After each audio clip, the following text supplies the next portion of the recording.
Hello once again, Tim Drudge, View from the South Stands, coming to you on Thursday, the day after Toronto FC's most recent game. First game in a while, of course, with the cancelled game last week in Columbus.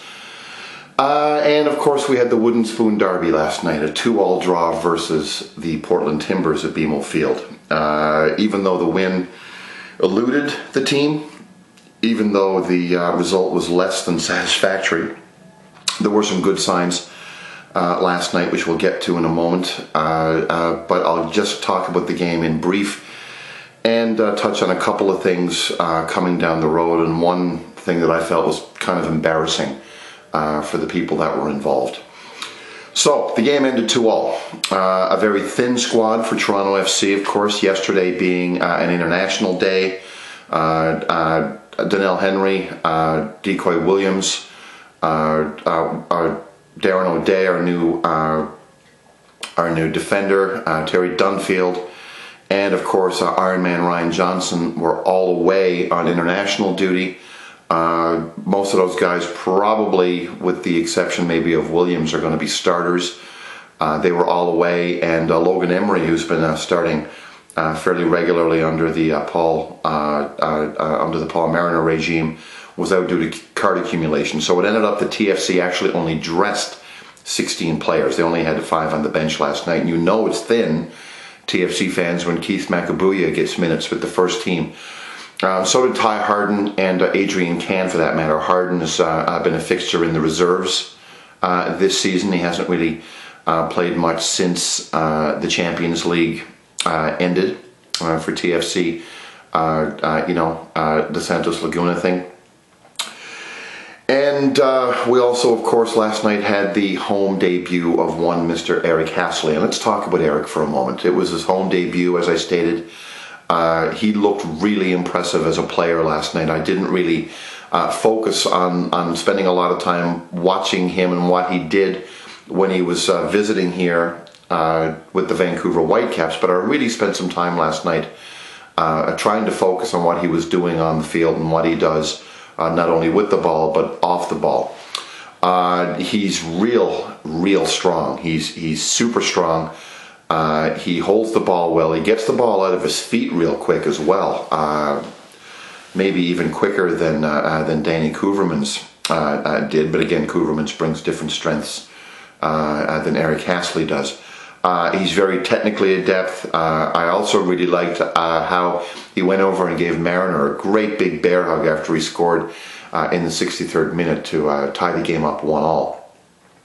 And the second goal also involved Eric Hasley as well. It was a wonderful bit of business from Ashton Morgan, if you remember. Hasley was involved, of course, in the header, and then Luis Silva cleaned up the scraps. Morgan literally skinned the Portland defender deep. He cut the ball back. He crossed a very quick, very dangerous ball into the box that Hasley made a diving header for. He connected with the ball, went face down into the turf. The ball came to Luis Silva and banged the easiest goal he'll ever score. The Reds are up 2-1. Unfortunately, they weren't able to hold on, of course. The Timbers came back and scored late, and defensively the Reds were dealing with some very rusty players last night. Adrian Can looked like the Tin Man out there, very creaky, very slow even by his standards. He was paired up with Richard Eckersley at center back, and we'll get to Eckersley in a moment, because I think what's coming up in the next game on Saturday, leading of course into the Champions League in a couple of weeks, is going to be really interesting to see how Paul Mariner actually handles Richard Eckersley. I think more than anything it's going to be really interesting to see how he actually sets it up, but I'll get to that in a second. You also had Ty Harden playing last night, and Harden at best is a bare bones minimum center back. He is no full back at all. He played right back last night, and I was watching the game right down in the front row of 113 with a young man I met from Ireland who was there visiting, and he was actually commenting on how much width running up the right side of the field was wide open last night that hardly any TFC player even got into. And a lot of that, of course, was due to Ty Harden. Now, after Portland scored late to tie it up 2-2, Toronto did kick on the Jets and had a couple of great chances to get the lead back. One off of Frink's free kick, another one off of Frink's cross that led to a scramble in the box during injury time that actually saw Makabuya almost score. He was on, and Amirikwa was actually on as well. That's how, frankly, how thin the roster was last night.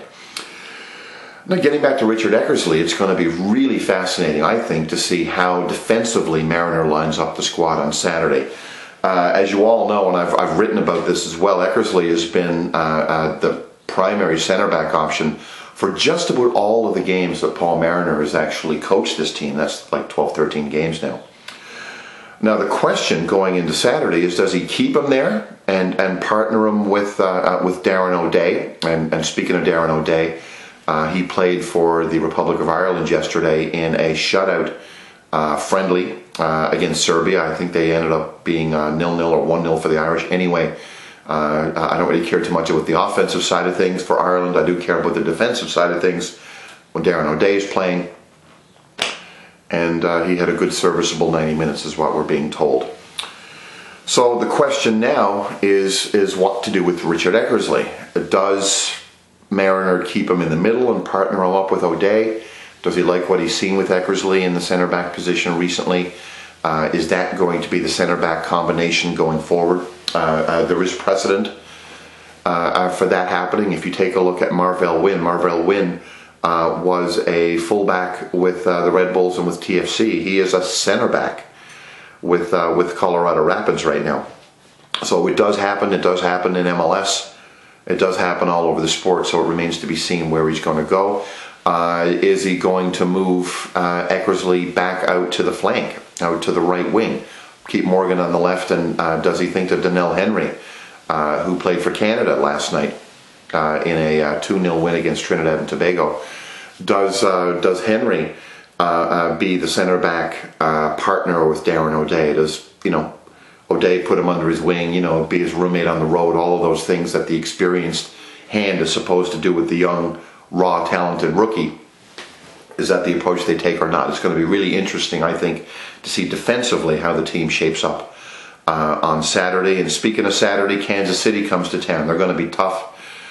They're one of the better teams in all of Major League Soccer. They've got the Judas, of course, on their team, whose name I won't speak but the guy returned his back on his country after saying he would play for nobody but, and his dad was a very famous Canadian striker, Alec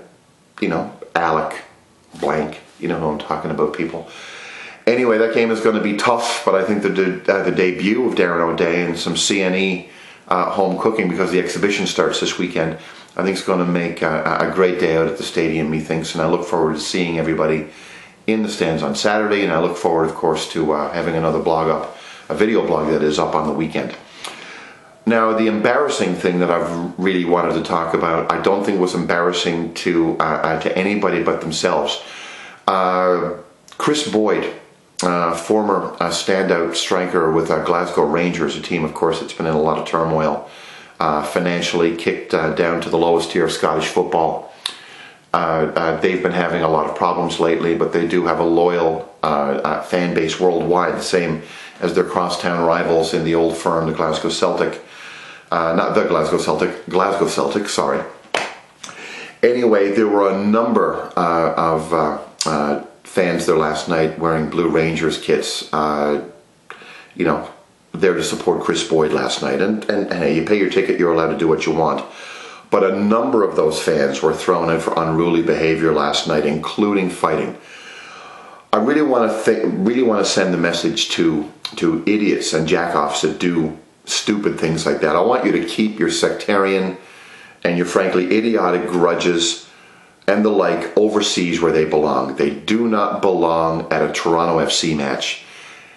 One of the things I love about Toronto FC, one of the things I think that makes the Toronto soccer experience in Major League Soccer, as special as it is, it's not the results, at least to date, is the fact that, I'm an Arsenal fan. I like Arsenal, I love TFC, but I've got friends that I've met through Toronto FC that support Tottenham, Arsenal's enemy.